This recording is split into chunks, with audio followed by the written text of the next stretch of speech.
Hello, so I wanted to do one more video today. I wanted to talk about, to give people an example of how PTSD could interfere with your life and your ongoing interactions.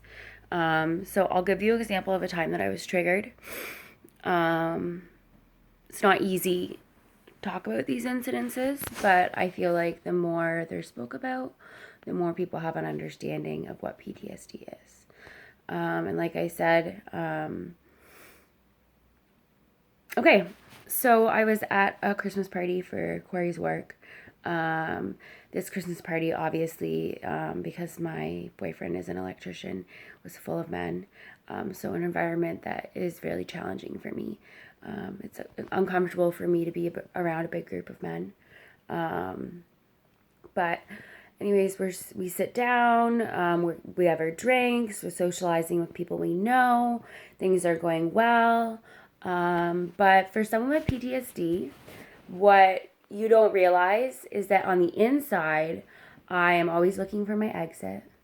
I'm always looking for a way out. I'm trying to keep myself glued to my boyfriend as my protection. I keep my back against walls when I'm standing. So it's your fight or flight is happening.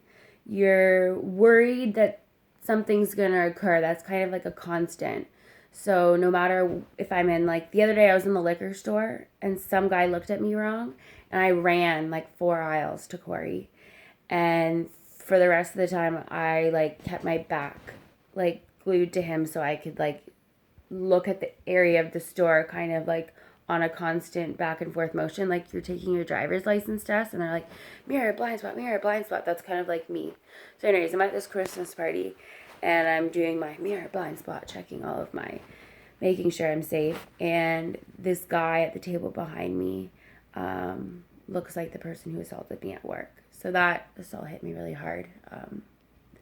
I was supporting somebody and I was thrown into a steel reinforced door. The corner of it hit my back of my head and my neck. Actually, just saying that, I can feel the pain.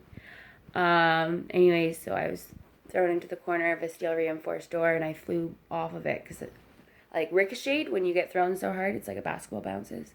And then gravity dropped me back down on the cement floor. So this guy looked like the guy who did that to me. And he was sitting behind me, so I just like couldn't take my eyes off of him. I'm like constantly in my head, okay, Lindsay, this isn't him. Like, you know, this isn't the guy that did that, but like he just looks like him. So like I have chills going down my spine. I'm like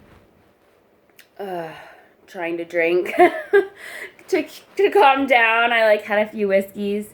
And so like imagine you're at a Christmas party, you're trying to have a good time, you're socializing, and this is what's constantly going on in my head, and I'm trying to like keep up a conversation.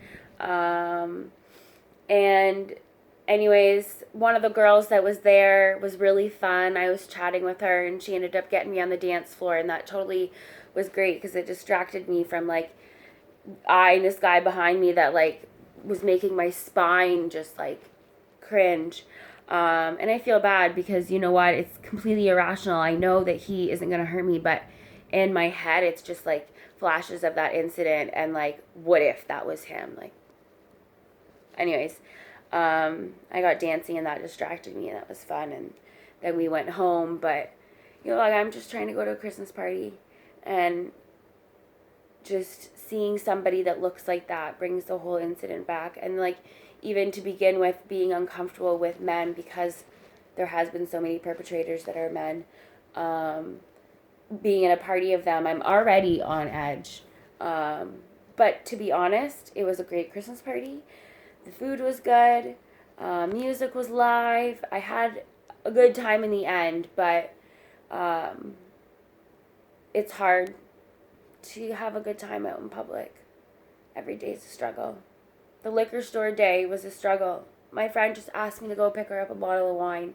I could barely make it to like get the bottle of wine to the till without, you know, having to take some deep breaths and not have an anxiety attack. But yeah, so that's, I don't know if you have a better understanding of PTSD after I said that, but it's like things will trigger you and remind you of that event. Names, songs, words, faces. You know, it's hard. Each one has different triggers. But recently I've been feeling my head a lot of pain. Like when my concussion starts to act up, it reminds me of the event. And like I've been feeling concussion pain a lot. Because, you know, it was only 2 years ago. It's only 2018 and that happened in 2016. So, you know, my neck is still in pain all the time. My head's still in pain from the event. So when I feel pain physically, it reminds me of the emotional trauma. Anyways, I'm going to leave my house today and I'm going to go get some Tim Hortons. And I am going to actually go visit my grandfather-in-law because I didn't do it yesterday. And happy Friday, y'all. I'm going to try not to cry. Bye.